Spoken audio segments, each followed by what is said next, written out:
Hi, today we'll study about the Socrates. Okay, so we need to point out something like that Plato, that is the teacher of the he was the Socrates was the teacher of Plato. ठीक है. First point you should note it. ठीक है. Second point you should note that the Socrates is also called father of philosophy, right? And he is also called Socrates is also called father of ethics. ठीक है. He also called father of ethics, right? Now next thing, before we understand about the philosophy, we need to understand the physics and philosophy. Okay, we need to understand what is the physics and what is philosophy. ठीक है. तो it is basically physics and philosophy both are the two ways of learning. Okay, it's the two branches of learning. And in the first, in the physics, what does the physics do and what does the philosophy do? Okay, so in the physics we observe the nature's phenomena,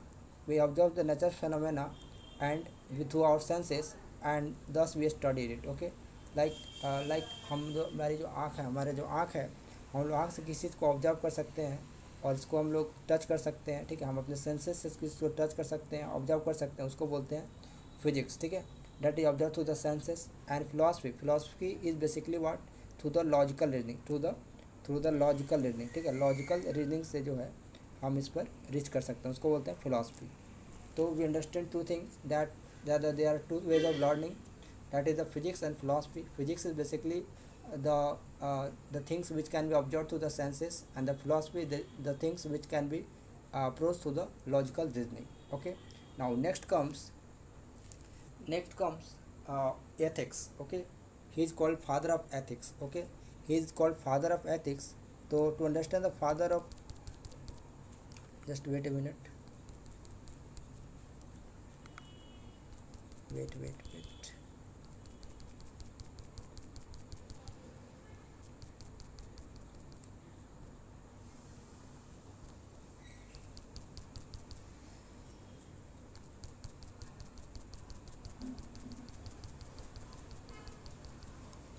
To understand that he is the ethics, to understand he is the father of ethics, first of all need to understand the what is ethics. ठीक है, what is ethics? Ethics is basically what ethics is basically the values which are recognized by society. ठीक है, जहाँ पे हम रहते हैं वो सोसाइटी उसको रिकोगनाइज करती है, उसको बोलते हैं एथिक्स. ठीक है, तो इससे क्या होता है, एथिक्स से क्या होता है? एथिक्स से हमें ये पता चलता है कि that what should be the what type of conduct, what type of conduct a person should have. ठीक है, conduct a person should have. और इससे हमारा जो पता चलता है किस तरह का कंडक्ट आदमी को होना चाहिए. ठीक है, सोसाइटी में, कि what constitute the bad, that is what is bad and what is good. ठीक है, what is bad and what is good. Okay, so it is the ethics concept. Now, but how should we know that what is good and what is bad? हमको कैसे पता चलेगा कि क्या good है क्या बैड है? तो हमारे पास जो है टू थिंग्स हैं. ठीक है, दो सोर्सेस हैं. There are two sources to understand, that is religion and other is reason. ठीक है, religion and other is reason. ठीक है, अब ये रीजन और रिलीजन का कॉन्सेप्ट हम समझते हैं. ठीक है, तो हम चूँकि वेस्टर्न पॉलिटिकल थिंकर का बात कर रहे हैं, we are talking about the western political thinkers. ठीक है, since we are talking about the western political thinkers, so let us understand that this is the world. Okay, this is the world. Okay, now wait, this is the world. I am dividing this one in the eastern part and this is the western part. ठीक है, in the eastern part, that is here we have the Pyara India, right, and this is the Europe and all, right. So in the eastern part we will see that here the religion will dominate. here religion का जो यहाँ पे influence ज़्यादा रहता है. जैसे कि हम अगर बात करें, जैसे कि आपने देखा होगा कि जो बुद्धिज़्म होता है, बुद्धिज़्म में क्या कॉन्सेप्ट समझाया गया है? बुद्धिज़्म में कॉन्सेप्ट ये समझाया गया है कि जो desire is the cause of suffering of human, and if the desire is overcome, ठीक है, डिज़ायर को अगर हम ओवरकम कर लें तो हमको क्या होगा, पीस मिलेगा, ठीक है, इससे हमको जो पीस मिलेगा, ठीक है। इस तरीके से जो है हमारा जो कॉन्सेप्ट है इन द ईस्टर्न वर्ल्ड की बात करें तो ईस्टर्न वर्ल्ड की अगर बात करें तो that is the mainly based on the religion, okay. But इसका मतलब ये नहीं है कि जो वेस्टर्न पार्ट है यहाँ पे रिलीजन नहीं था, यहाँ पे भी रिलीजन था, लेकिन जो है यहाँ के जो लोग थे they mostly depend on the reason to reach the goal of life, okay, to understand the goal of life they mostly use the reason, okay. So the Socrates also is known as the Socrates also use the logical reasoning, okay. Now before we understand the philosophy of Socrates, before we understand about the philosophy of Socrates, first of all let's understand what was happening in the Greece, okay, what the thinkers in the Greece were doing before Socrates, ठीक है। तो before Socrates the thinkers were basically before Socrates thinkers were basically involved in understanding involved in studying the involved in studying the matter, okay, the matter, that is they were trying to understand what constitute the matter, that is they were trying to understand the physical, that is they were trying to understand physical, biological and chemical properties of life, right? They are trying to understand the physical, chemical and biological properties of life. but तो सुक्रेट्स ने क्या किया, Socrates said that it is more important to understand what constitute the good life, it is more important to understand what constitute the good life rather than to understand what constitute the life। तो यहाँ पर आप इसको difference समझिए कि यहाँ पर जो constitute the life and constitute the good life, तो यहाँ पे जो गुड लाइफ का जो कॉन्सेप्ट है, एक एनिमल भी कॉन्स्टिट्यूट द लाइफ, मतलब जो है लाइफ तो एक एनिमल भी जीता है, ठीक है, लेकिन एक हम ह्यूमन बीइंग है तो हमें जो है कि हमें क्या है कि हम लोग हैप्पी लाइफ जीना चाहते हैं, एक गुड लाइफ जीना चाहते हैं, ठीक है, एक स्टैंडर्ड लाइफ होना चाहिए। तो गुड लाइफ का मतलब क्या होता है कि हैप्पी लाइफ और सेटिस्फाइड लाइफ, ठीक है। तो सेटिस्फाइड लाइफ या हैप्पी लाइफ को गुड लाइफ बोलते हैं, ठीक है। जैसे कि अब इसको हैप्पी लाइफ और गुड लाइफ को समझने के लिए हमको जो है ह्यूमन को 2 डायमेंशन में बांटना पड़ेगा, ठीक है। Will divide the human beings in the 2 dimension, right, that we'll divide the human in the 2 dimension, just wait a minute, we'll divide the human into 2 dimension, that is one is the physical, another is spiritual, right। तो physical and spiritual dimension की बात करें तो that physical is basically the matter, that is our body is made of the 5 matters, you all know that earth, water, ether, okay, fire and all, it is made up of, okay। And now if it was a soul, if it was a spiritual part, so then there is something like soul, okay, soul in our body, okay, that is spiritual spark। तो हमें जो है इस तरह हमने body का जो 2 part होता है, बॉडी का जो physical part and spiritual part, ठीक है। Physical part is the matter and spiritual part is the soul, okay. So कि हम लोग गुड लाइफ जीना चाहते हैं, सोक्रेट्स बोलते हैं कि that it is better to understand what constitute the good life. So good life के लिए जो हैप्पीनेस चाहिए, और हैप्पीनेस को चाहिए कि हैप्पीनेस कैसा, ठीक है, which satisfaction of happiness is real happiness, ठीक है, हमको हैप्पीनेस कैसे मिलेगा। तो डैट इज़ बेसिकली की satisfaction of the soul is basically constitute the real happiness, ठीक है।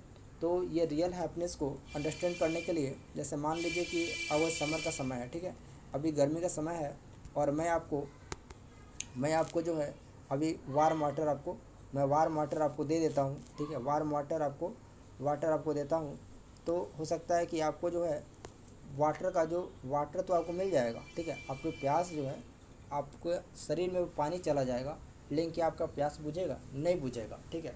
इससे मतलब है कि आपका जो सेटिस्फेक्शन, जो आपका जो सोल है, सेटिस्फाइड नहीं हुआ, जो कि जो है वाटर आपके शरीर में गया, वाटर का जो क्वांटिटी है वो मेंटेन हो जाएगा, रिक्वायरमेंट लेकिन फुलफ़िल हो गया, लेकिन उससे आपको जो सेटिस्फेक्शन नहीं मिलेगा, ठीक है।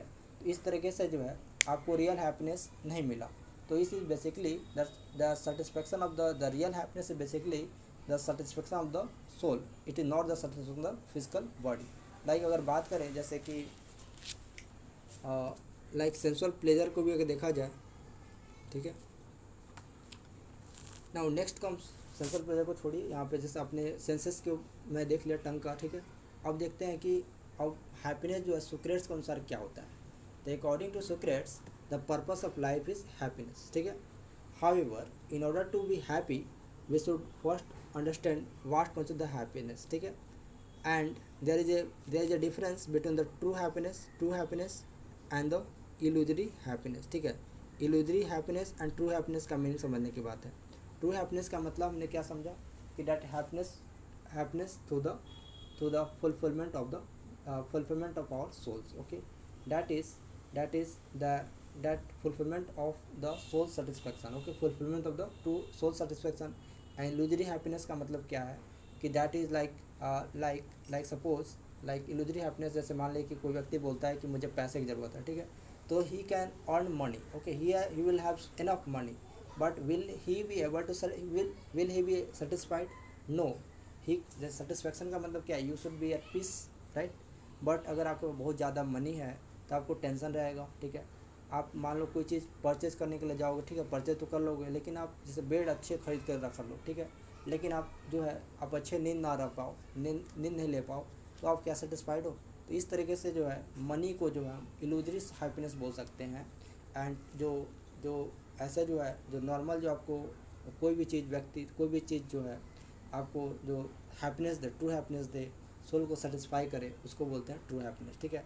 तो हमें ट्रू हैप्पीनेस को अंडरस्टैंड करने के लिए सबसे पहले हमें जो है नॉलेज की आवश्यकता होगी, ठीक है। तो to understand the true knowledge और true happiness we need to understand the true knowledge. So let us understand what is knowledge, okay. तो for Socrates knowledge are two types, ठीक है। for the Socrates knowledge are two types। तो the first is the real knowledge and then is the illusory knowledge, ठीक है। तो what is the difference between the real knowledge and the illusory knowledge? real knowledge is basically it is the real knowledge is basically the permanent knowledge, permanent, okay. It is unshakable, it cannot be changed. If we talk about the illusory knowledge, that can be that is shakeable, that can मतलब थोड़ा सा कुछ बोल दो तो influence हो सकता है वो, ठीक है। that can be challenged and can be changed, ठीक है। इसको बोलते हैं illusory knowledge and the real knowledge, okay। now अब हमें जो है अब ये हमको ट्रू नॉलेज की बात चली, अब ट्रू नॉलेज का हमें पता चला कि रियल नॉलेज हमको मिला और इल्यूजरी नॉलेज मिला। तो रियल नॉलेज को ही आप जो है ट्रू नॉलेज बोल सकते हैं। लेकिन ट्रू नॉलेज जो है कॉन्सेप्ट आएगा कहाँ से, ठीक है, ये कॉन्सेप्ट आएगा कहाँ से। तो to understand the true knowledge we need to understand first of all let's divide this inverse in the two classes, ठीक है, two classes, that is the real world, that is the world of matter, sorry, wait, let us divide the world into the two types, ठीक है।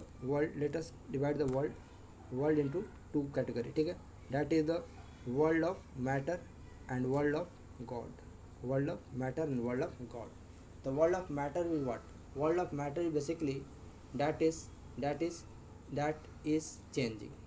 changing, right? And we cannot have any permanent knowledge about these things which are changing, ठीक है। अगर change हमेशा कर रहा है तो इसके बारे में तो हम परमानेंट नॉलेज ले सकते हैं। जैसे मान लीजिए कोई चीज़ हो गया, जैसे मान लीजिए कि आपने जो है world of matter is basically the world of changing, ठीक है। जैसे कि आप ऑलरेडी देखते हैं कि जो ये इन्वर्स है, ठीक है, इन्वर्स में जो आपको जो प्लांट वगैरह कुछ भी है, कोई फेनोमेना होता है तो ऑलरेडी चेंज करते रहता है, या कोई ऑलरेडी वो जो चेंज होता है किसी रीजन के अनुसार, ठीक है, कोई सीजन के अनुसार चेंज होते रहता है प्लांट का जो कैटेगरी है, ठीक है। एवरीथिंग इज चेंजिंग, ठीक है। तो इसको जो है world of matter is basically the world of changing and so it is so to understanding understanding the things और the permanent knowledge about the things are not permanent here. Okay, जैसे मान लीजिए कि आपने लीफ को study किया, ठीक है, तो लीफ को स्टडी किया तो यहाँ पर जो आपको जो यहाँ पर पोर दिखाई देगा, लेकिन जब बड़ा हो जाएगा तो इसका जो वाटर क्वांटिटी अलग हो जाएगा, ठीक है। तो ये जो ऑलरेडी इसका चेंज हो रहा है वर्ल्ड के अनुसार, चेंज के अनुसार, ठीक है, जैसे जैसे चेंज हो रहा है उसके अनुसार इसका चेंज हो रहा है इसका जो कैटेगराइजेशन है, ठीक है, इसका जो रिक्वायरमेंट है। तो इसलिए जो है आप इसमें परफेक्शन नहीं है। लेकिन जो वर्ल्ड ऑफ गॉड है, लेकिन वर्ल्ड ऑफ गॉड की अगर बात करें, when we talk about the world of God, the world of God is basically called the world of idea. Okay, तो world of idea which is basically not changing and it is permanent and okay it is permanent. Now तो world of God से हमारा जो true knowledge जो है हमको world of God से मिलेगा, तो हमको समझने की बात है कि व्हाट इज़ गॉड, ठीक है, व्हाट इज़ गॉड, गॉड है क्या। तो God is basically God is an idea. What is God, God is an idea. Now और गॉड इज़ ए कॉन्सेप्ट। तो what God concept is, God concept is basically what it is the perfection, ठीक है। तो हम लोग बोलते हैं भगवान जो होता है, भगवान सब चीज़ होता है, ठीक है, everything, God is everything, right, God is perfect, ठीक है, गॉड इज़ परफेक्ट, ठीक है।